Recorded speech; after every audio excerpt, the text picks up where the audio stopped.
And you have to be willing to leave some of the ideology behind and report realistically on what's actually happening.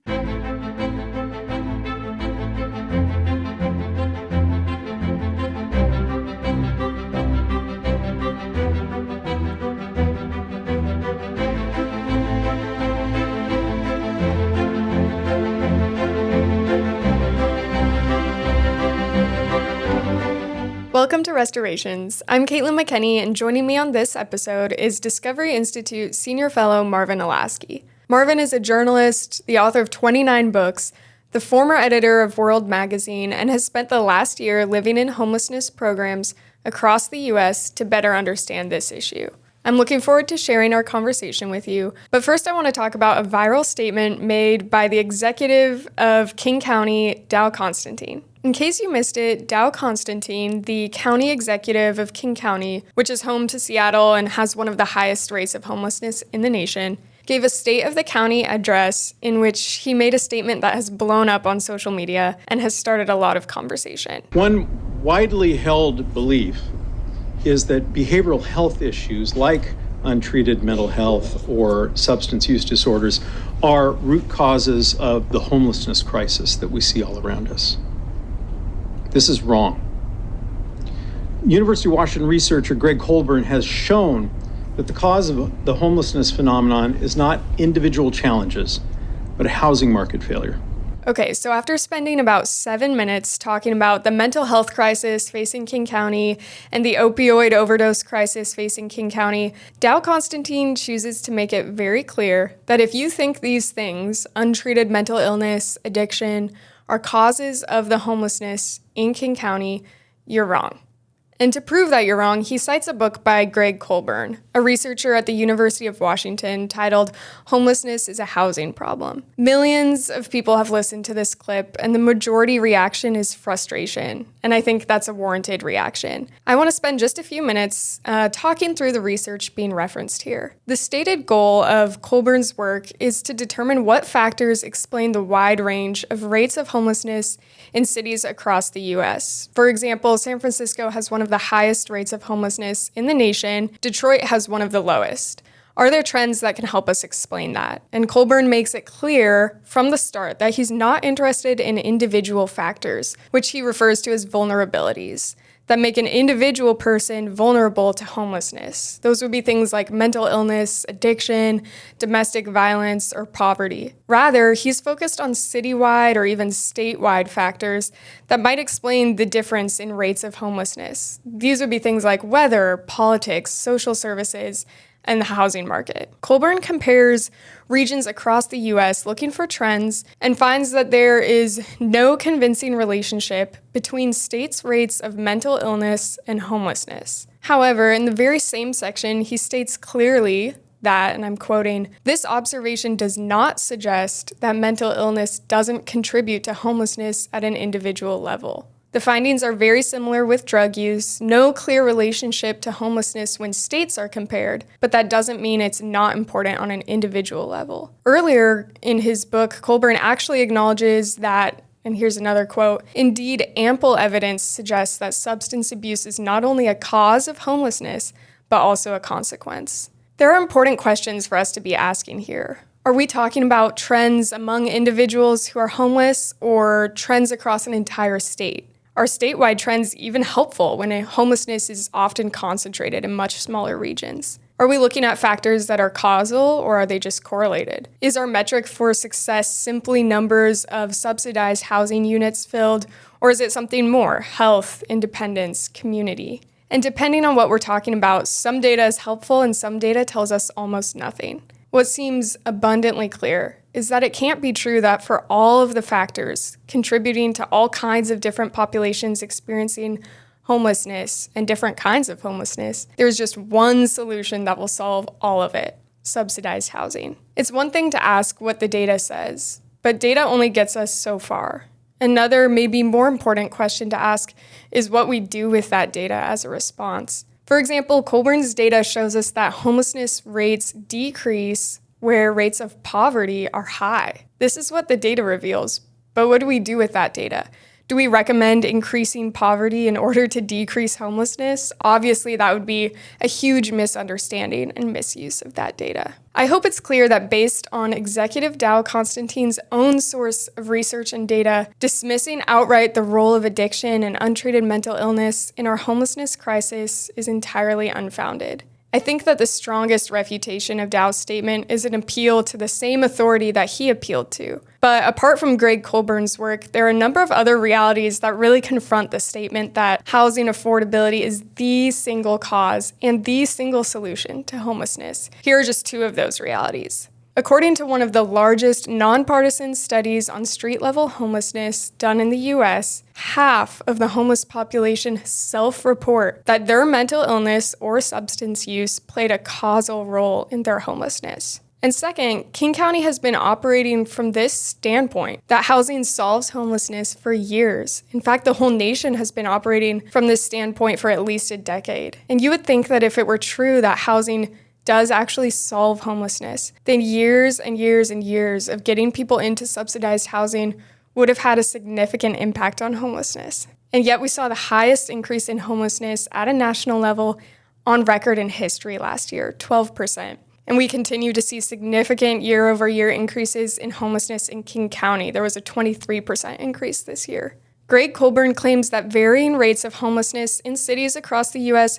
are best explained by the housing market, by the cost of rent and rental vacancy rates. And critiques of that analysis aside, no one is against housing that is affordable for our population and our community. But if there are people who are homeless for merely financial reasons, there are also people trapped in a cycle of homelessness because of their addiction and untreated mental illness. While a subsidized apartment may help the person who is homeless for purely financial reasons, it could be a death sentence to the person with an active fentanyl addiction. Surely, no strings attached, free housing for everyone is not the answer. We need a thriving housing market and robust, immediate treatment for those with untreated mental illness and addiction. Both of those things can be true at the same time.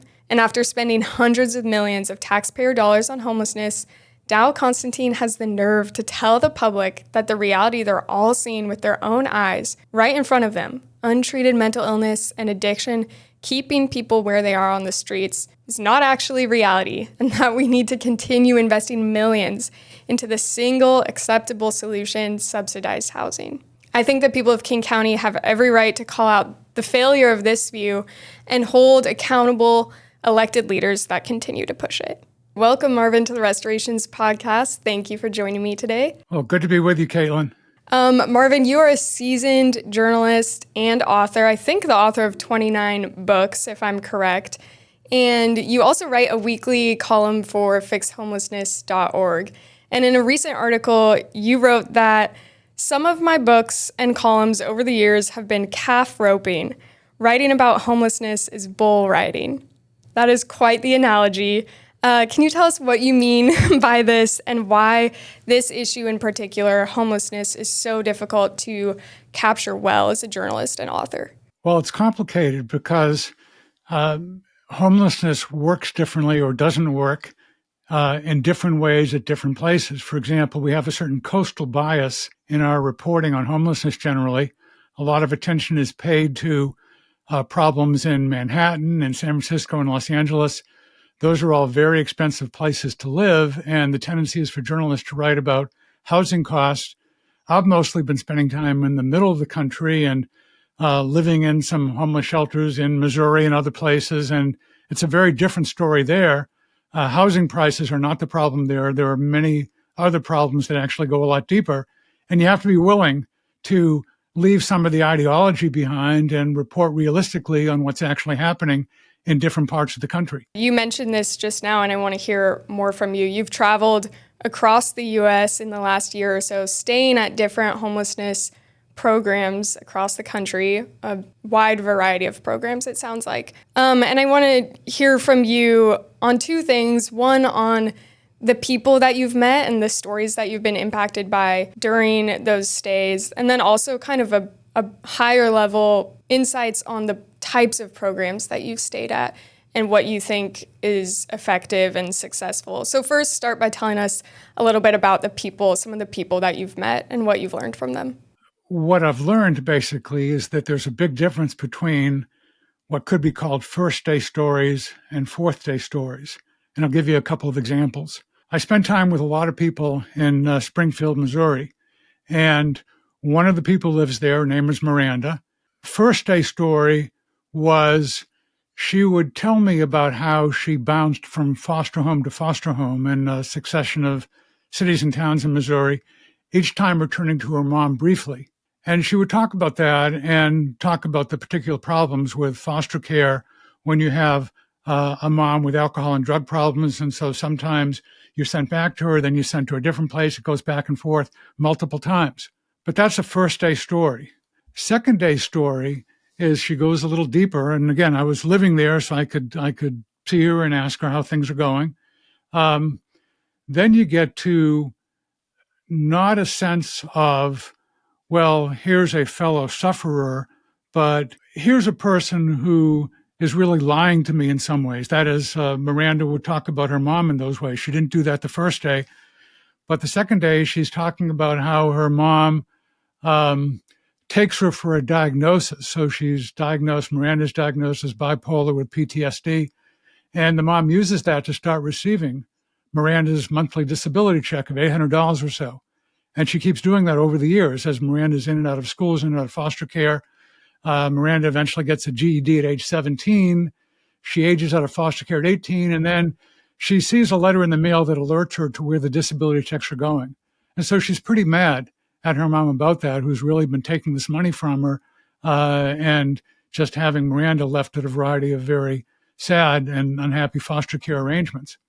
Day 3, she is willing to tell me things that she wasn't on day 1 or 2. And some of this is very sad stuff. She had a child, perhaps about a dozen years ago at this point. The child has been in foster care, but she has no contact. She doesn't know what's going on. So in a way, what happened to her is being repeated in the next generation. And then she was crossing the street one day and she was hit by a truck. She was 6 months pregnant at that point, and the baby girl at that point, six months in the womb, is killed.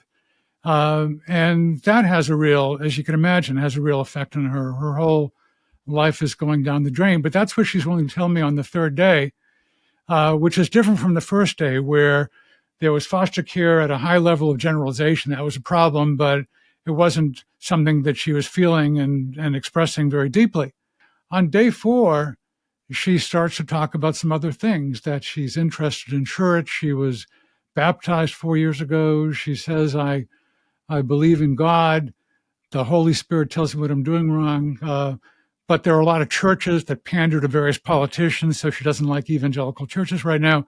So we're able to get into some deeper questions, but that's only on day 4. And the tendency of journalists very often is you parachute in, you do a stand-up, you get a few sound bites, and you leave. And you don't really get to the heart of problems. And what interested me more and more was just these people who I tended to like a lot and empathized with.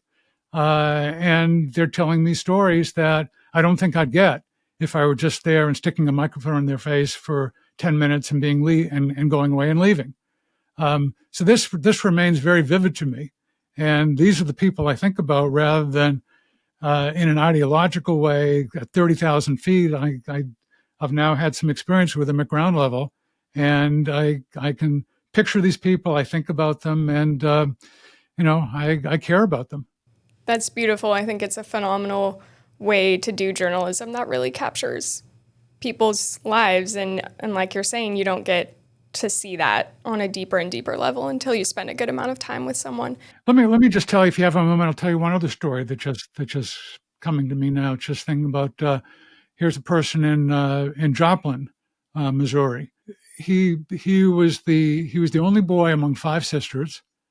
He had an overwhelmed mom. He had, I guess you could call him a Hell's Angel stepfather who, he said he never called me by my name. He always called me Susie after the song, a boy named Sue. So he'll tell me that this was hard growing up there. But then the next day, he gives a very vivid memory. He's 12 years old. His stepdad hit him And Michael cried. And the stepdad then makes him put on a dress. And he has to stand there in a dress in front of the stepdad's pals. And he says, they humiliated me real bad. And then third day, sometimes then the tendency on day one and day two, I've found repeatedly to blame situations, to blame other people. But then at, day three, he starts, talks about he ran away from home, he stole cars, he went to a correctional school that was more of a gladiator preparation place for people who learned how to do more crimes and so forth. And he talks about what he did and what he and takes on responsibility. Despite his miserable upbringing, he was doing things and he knew what he was doing. And then he's in prison, and he talks about a pastor, a fellow named Chuck Wilson, who was instrumental in opening his eyes. He says his pastor came. Okay, he's there in the afternoons watching the Jerry Springer show. If you remember that at all, people are yelling at each other, and so he's very much absorbed in this. Michael's absorbed in this, and Michael won't talk with him, but the guy keeps coming back for a couple of months, and takes a personal interest in Michael, and actually puts on an inmate's uniform, stays in jail during lockdown. Even though some of these guys are in there for murder and so forth, he stays there and stays overnight there and talks with them. And this made a real impression on Michael. And, he's still working through this, but now he writes these poems. I wrote down, actually, he wrote for me, he's talking about what Jesus would say to him. He says, this is Michael's poem. I gave my life for ransom. You chose to give yours away. I gave you simple directions, but you ignored what I had to say. I sent an angel to pick you up. You fought against his wings. Instead of reading the Bible, you chose to read Stephen King. I gave you a woman to love you, but I guess she wasn't enough. You went looking for something else. You wanted lust instead of love. You stuck a needle in your arm just for a little high, and I'm still here. Considering all you've done, how dare you ask me why? Okay, this is in Michael's poetic imagination, Jesus talking, and Michael's blaming other people in some way, blaming God in some way. And nevertheless, considering all you've done, how dare you ask me why? So, there's a tendency sometimes to think of homeless people as marionettes. They're just moved around by their DNA and they're helpless and so forth. But, what I think Michael is learning is that he does have some ability to change the situation. He does have some agency. He's not just a captive. He can do things as he's learning, with God's grace. So anyway, this is what I get by just being there for a few days and talking with people and not just doing a drop-in. And it's a really interesting experience. And it sounds like you've been able to witness people's lives being shaped by traumatic experiences and by evil done to them or great amounts of suffering, mixed with and not denying their own personal responsibility and choices and decision-making in their circumstances. And is it your perception that both of those things contribute to why they find themselves homeless and now in these programs? Yeah. Again, this is the middle of the country where in Joplin or Springfield, you can rent a one-room apartment in at least some parts of town for $300 a month. So it's not the housing cost. I mean, I won't do all the math here for you, but I've calculated this, and even at a minimum wage, you can afford that without going over 30% of your income for housing costs, which is the somewhat arbitrary but reasonable federal standard. So you can't say there that the cost of housing is a problem. Now, again, it is very different in Manhattan or Los Angeles, where average price of an apartment is, let's say, $4,000 a month. There are real concerns there. And again, I still don't think that housing first is the right way to go. But if you have a coastal coverage, then maybe you say, that's just out of a person's reach. But it's not that in the middle of the country. You see that a lot of these kids have grown up in very difficult circumstances with parents who were into drugs or alcohol, and sometimes abused them in a variety of ways, physically, verbally, sexually. It's a real mess. So I feel very sorry for them. And you can see that they have big psychological problems. A lot of them very poorly educated. One guy lived next to, was 63 years old, and he was still illiterate. He had graduated from high school without ever knowing how to read. So I feel very sorry for these folks, and they often feel sorry for themselves, but there are still ways to come out of it. If they're not indulged and told there's nothing you can do, you're helpless. If instead it's communicated to them, you have some agency. You are not just the product of your childhood and your DNA, difficult though that is. There's something you can do.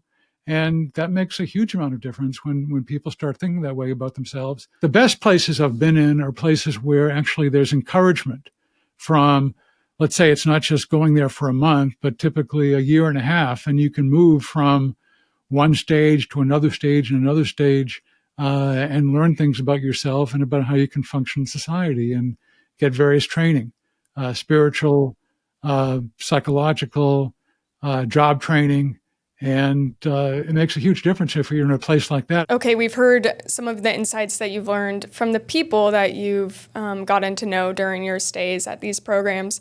But on a higher level, the diversity of programs that you've stayed at, what sets apart some programs as particularly successful in your mind compared to others? Right. Well, one thing you have to think about is the age of the people there. If a person's been out homeless for 10 or more years and the person has survived to be 50 years old, which is old if you're living out on the street, it's unlikely that person is going to be able to be ready to get a full-time job and earn his own way and so forth.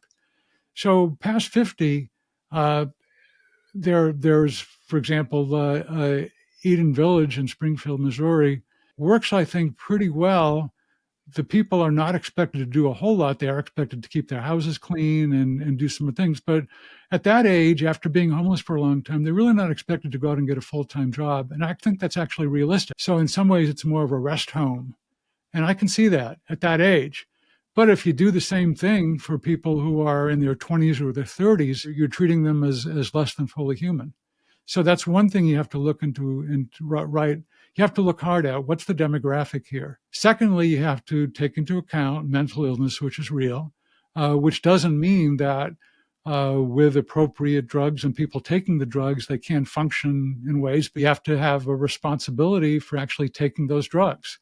So, for example, at the Orange County Rescue Mission, most of the people who are there are on drug regimes of various kinds, but they are required to actually take them. They have to, there's a place where it's kind of almost like walking up to a fast food place. There's a window.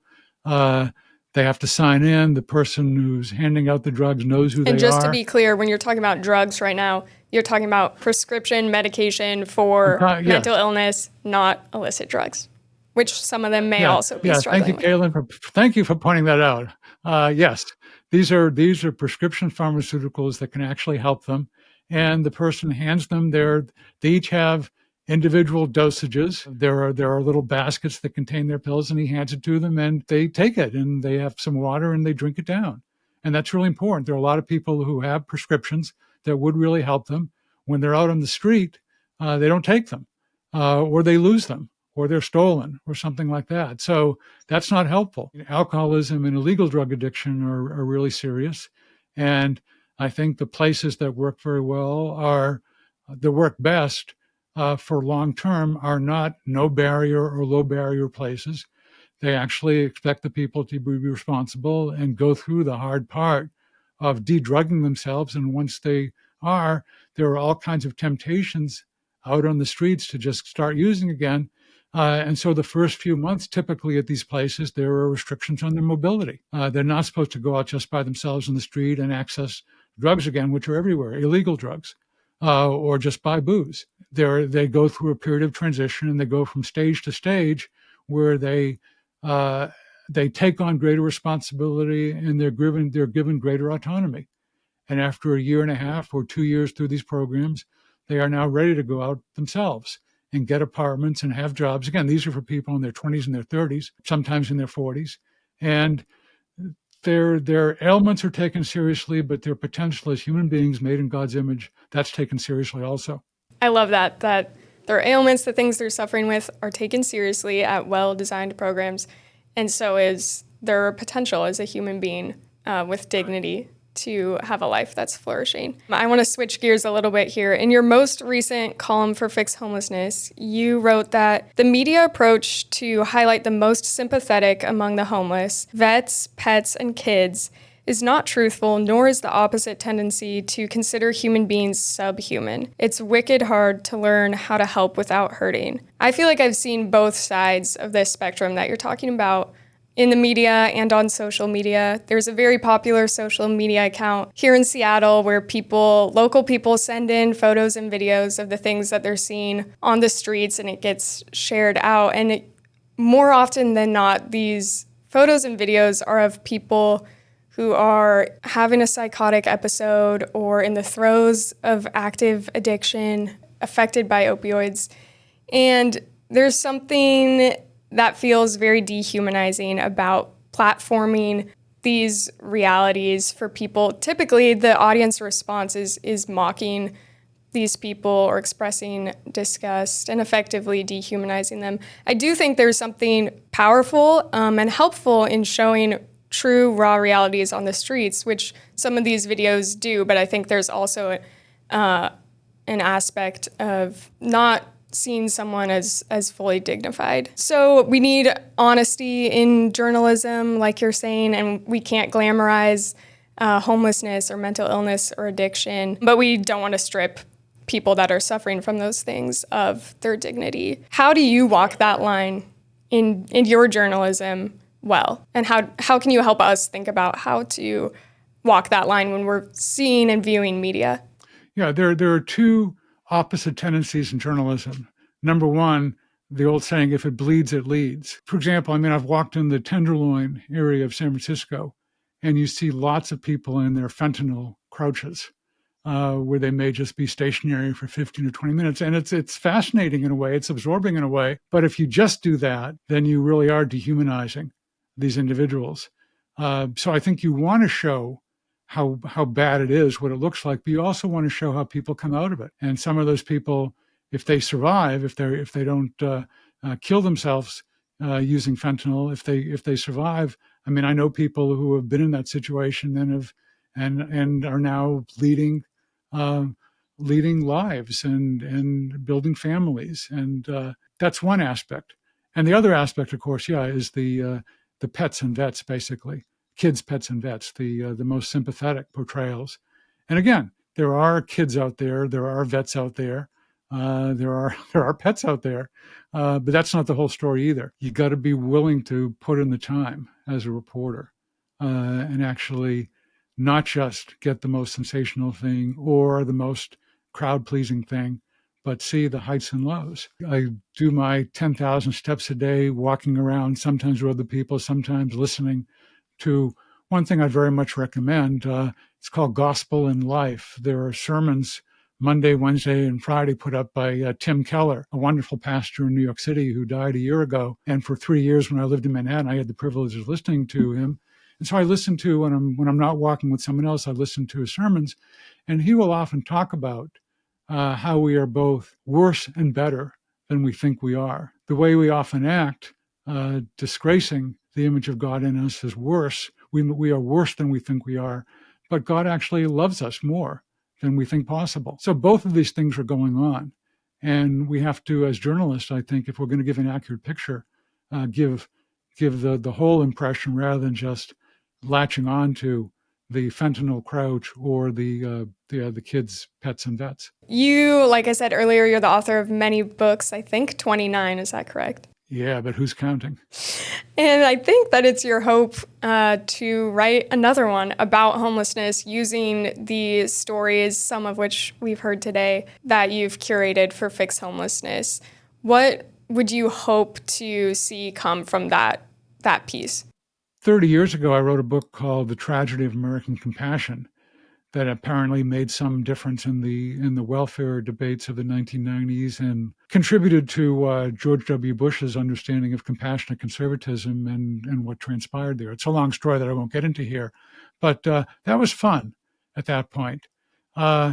And what that book essentially was saying is that the tragedy is that we had anti-poverty programs that, given the general poverty of society and the population at that time, actually worked a lot better than our more recent programs. And we've forgotten that. And the tragedy is sort of like Icarus flying too high in the sky and his wings melt off. We had programs that worked pretty well for most people. The idea became in the 1930s and then increasingly in the 1960s that you could extend those programs and make sure that no one ever fell through the cracks. And there were cracks in these programs a century ago, but for the most part, they worked well for most people. And the tragedy is when we tried to go from 80% to 100%, and we ended up actually hurting that 80%. I think it's somewhat similar in homelessness.